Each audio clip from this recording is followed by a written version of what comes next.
Alright, so good day mga idol. So welcome back to my channel sa Ken Moto TV. Young God when I ride up, not too many that can fuck with me. Never hung up on. So ngayon mga idol, unang-una gusto ko lang magpasalamat sa mga tropa natin, sa mga subscriber na taos pusong sumusuporta at yung mga nag-subscribe na rin. So mga lods, no, magandang araw. So ngayon mga idol, gagawa tayo ng panibagong vlog. So ito mga idol is ngayong araw magpapalit tayo ng battery ng ating motor. Yung motor natin mga idol. So papalit tayo ng battery kasi ngayong November is magra-ride tayo papuntang Samar, from Manila to Samar. So mahaba-haba na namang rides yun. Kaya ngayon magpapalit tayo mga lods. So kung itatanong nyo kung bakit tayo magpapalit mga idol, is that yung battery kasi natin na stock natin dito sa motor natin mga idol is 2 taon na tsaka 2 buwan. Okay, so 2 years and 2 months. So ngayon, kailangan na natin siyang palitan kasi mamaya nasa long ride tayo, tumirik tayo, wala tayong mabibilhang battery. So kailangan ngayon pa lang i-advance na natin yung pagpapalit para hindi tayo abala ng battery. Okay, so ngayon mga idol, samahan nyo ako dahil magpapalit tayo ng battery ng ating motor at ipapakita ko sa inyo kung anong battery ba yung nabili natin at ipapalit natin sa stock ng Sniper. A few moments later. Ipapakita ko sa inyo ngayon yung battery na nabili ko or na binili. Actually, yung battery na to, no? Nagpunta ako sa Yamaha sana para makabili tayo ng quantum na battery, kaso hindi tayo pinalad. Bali nag-ikot tayo sa ibang sa ibang shop. So luckily may nakita ako na mura lang mga lods, no. Ito yung ipapalit natin dito. So ang tawag dito is Extreme. So andyan yung idol natin si Manny Pacquiao. So Extreme battery YTX4L BS. So, ito yung battery na ipapalit natin mga lods. So, ito is free maintenance na po siya. So, kung itatanong yung mga lods kung magkano lang po siya, nasa 520. Ganun lang po siya kamura. Pero, doon sa mga video na nakikita ko, ang ginagamit nila is quantum. Kaya lang, it worth 1,000, no? 1,000 mahigit. Kaya lang ito, mura. Pero quality naman. Siyempre, andyan si Pacquiao Ibig sabihin yan, matibay. So, ngayon mga lods, yung natin, yung stock natin actually na battery mga lods, gumagana pa yon, no?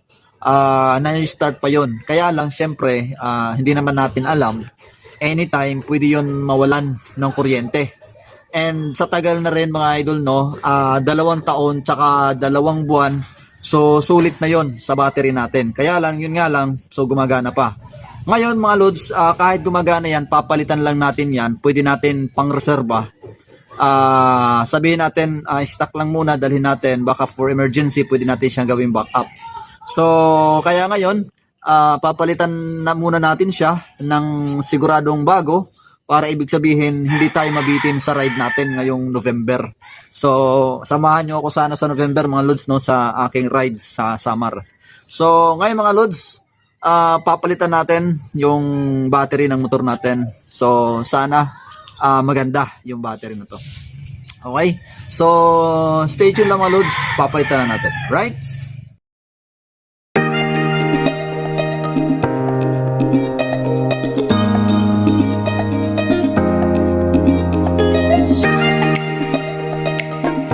So, ito mga idol, no, mga lods. Ito yung battery niya. May kita nyo. Ito. So, ipapakita ko sa inyo mga idol yung battery, yung stock ng battery ng Sniper. Pero mo ito mga idol, 2 taon na, no, sulit na sulit. Kaya maganda talaga pag stock, lalo na pag quality yung motor nyo at mapagkakatiwalaan. Okay? So una mga idol, tatanggalin lang natin tong ito, tatanggalin lang natin tong garter. Ito may garter siya So kailangan lang muna natin tanggalin. So kailangan mga lods, no, pag nagpapalit tayo ng battery, syempre, kailangan tinitinan lagi natin yung ginagawa natin. Baka maya kasi magkapalit, so masunog. Yan yung iwasan natin.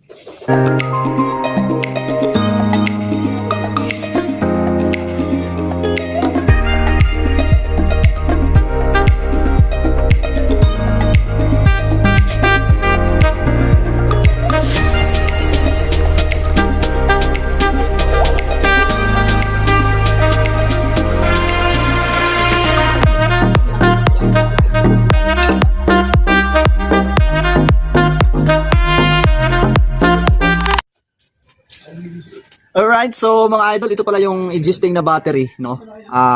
Ng sniper natin. So, ang alam ko, halos lahat ng sniper na version 2, ganito yung battery.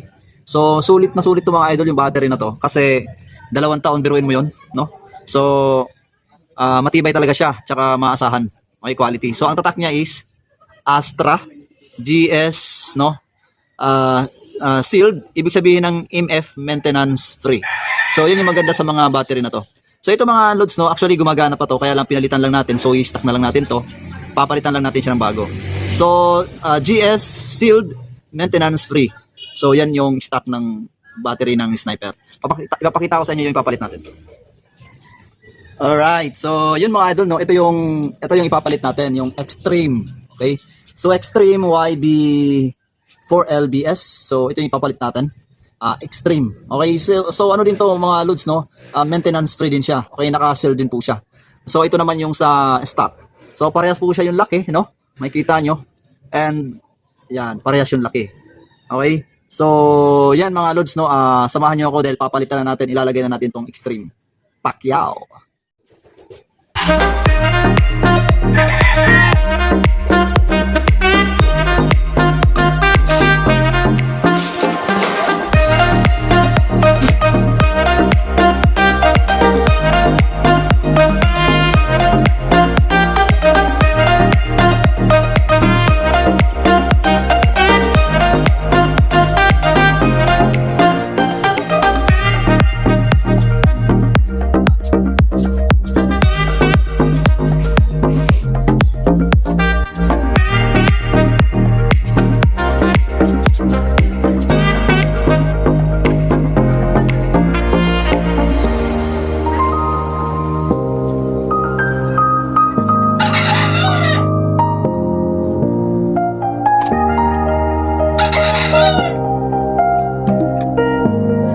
Alright, so mga lods, nahihirapan tayong ibalik yung mga tornilyo kasi nga, ito, gumagalaw. So, kailangan, lagyan muna natin siya ng kalso para pag tinornilyo natin, hindi siya gagalaw. Okay, so lalagyan lang natin ng kalso mga lods.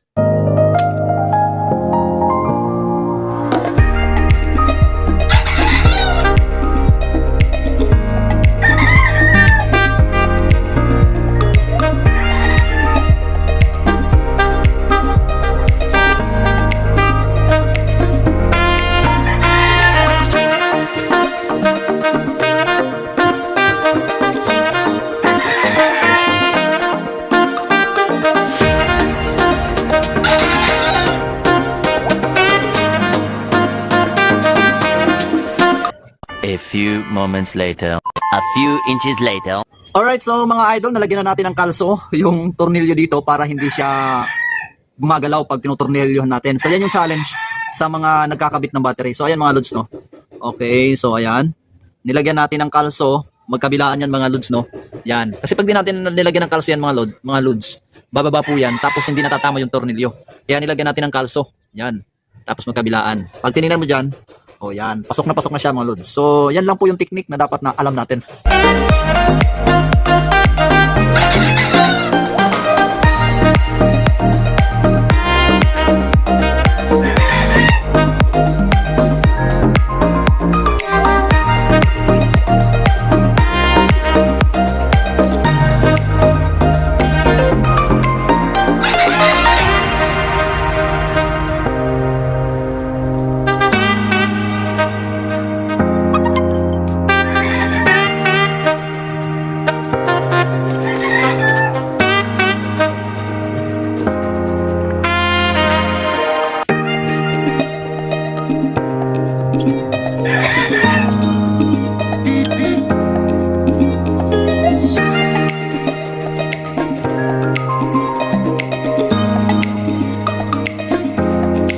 So, yan mga lods, naibalik na natin yung battery, no?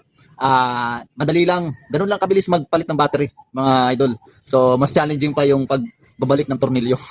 Okay, so, yun mga idol, no? Ganun lang po kabilis ang kung paano magpalit ng battery. Right? So, thank you mga lods, thank you for watching. Bye-bye.